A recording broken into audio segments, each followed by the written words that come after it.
Comrades, friends, it is indeed an honour and a privilege for me to be asked to say a few words here today on memory of Bob Doyle. And to his family and comrades and friends, we actually extend our sympathy to you today at the great loss of Bob Doyle. Bob had a great number of years, but like anyone else, the longer we have someone like him, the longer we want to have them around us.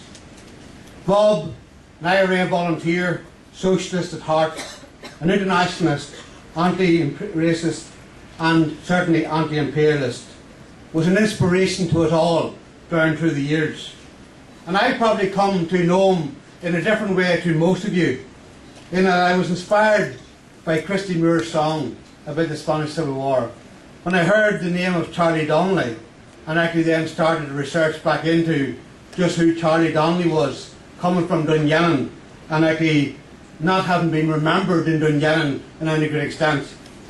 And as mayor of the council then, I actually started a summer school to try and revise the memory and to make the contact with Spain and to find out just exactly what went on. And we erected a memorial to Charlie Donnelly in Dungannon, and the council then actually sent a delegation to Harama. And to Eddie O'Neill, who actually brought the first delegation there to actually show us across and to walk across the battlefields of Harama, was certainly an inspiration. It was something that we had only dreamt we actually could ever do, to pick up the bits of shrapnel across the fields and through the olive groves and to actually see the bunkers still in place, and just to realise how short a time that was since the battles were taking place there and so many people from Ireland had been killed. We learned many lessons from that, and the biggest one and the biggest inspiration that I got was whenever we met Bob Doyle in Madrid. And to listen to his address, and I had thought about it before today, and I suppose the fact that his son today recited that same speech was an inspiration to me, because there's so many links that you can actually relate it back to Ireland into present day. And the question that he asked then, as was repeated today, did my comrades die in vain, is a question I'm sure we have all asked ourselves many, many times through the different stages of conflict. And to try and resolve conflict as well, to make sure that our comrades are not forgotten about, to make sure that our comrades do not die in vain, and to make sure that their memory is the inspiration to drive us on.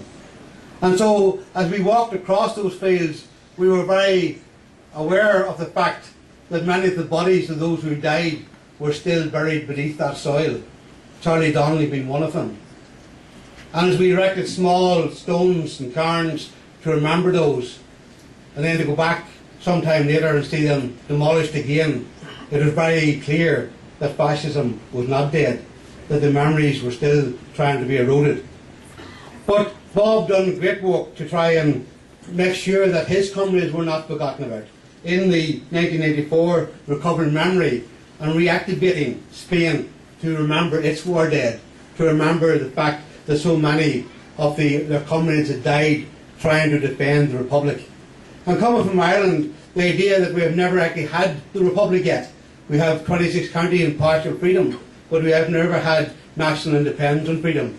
And coming from the north, that certainly was a signal that we actually had as a send.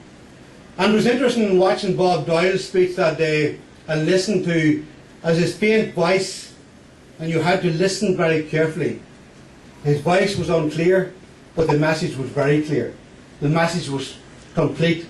He was talking about the multinationals, the power that they have against the states, and they had more power and more buying power than many states. And it was interesting that the previous speaker said about the independent, the power that the media have, and was one of the points that Bob again was making, that the power they have over our thinking today and the fact that they are accountable to no one was very, very important. And so his memories of what actually went on struck a chord with us coming from the north.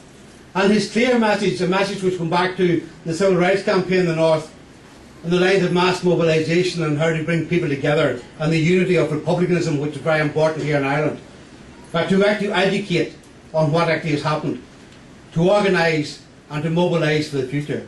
And I think that message is as clear today as it was then, that that's what we have to do if we are to fight the imperialists. Because at different times of depression, oppression seems to gain power.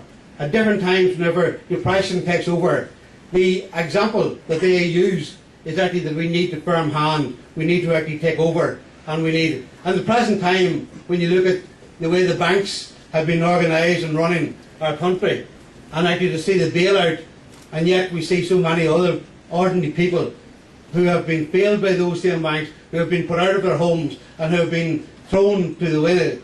We actually see that those who raped and plundered other countries in the name of trade, those who raped and plundered other countries on the lines of it, just reading a bag of coffee is actually worth more than a barrel of oil.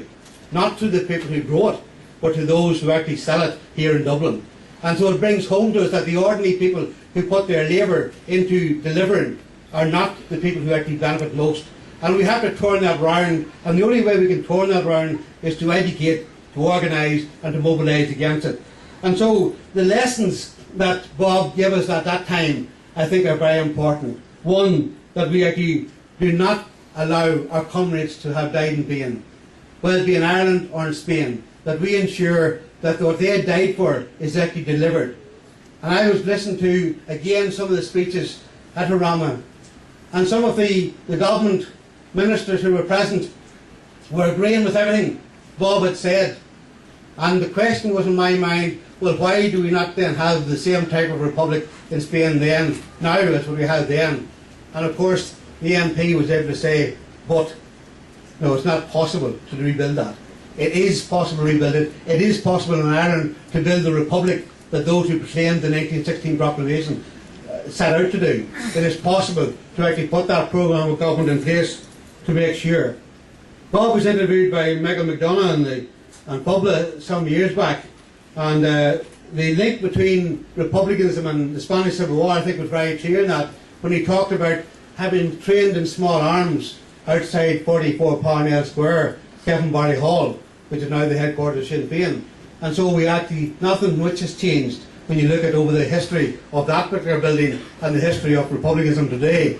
And so it brings home to us that we're all one if we can organise and make sure that we educate for the future so that we mobilise the people to resist the repression. Go now, Claire.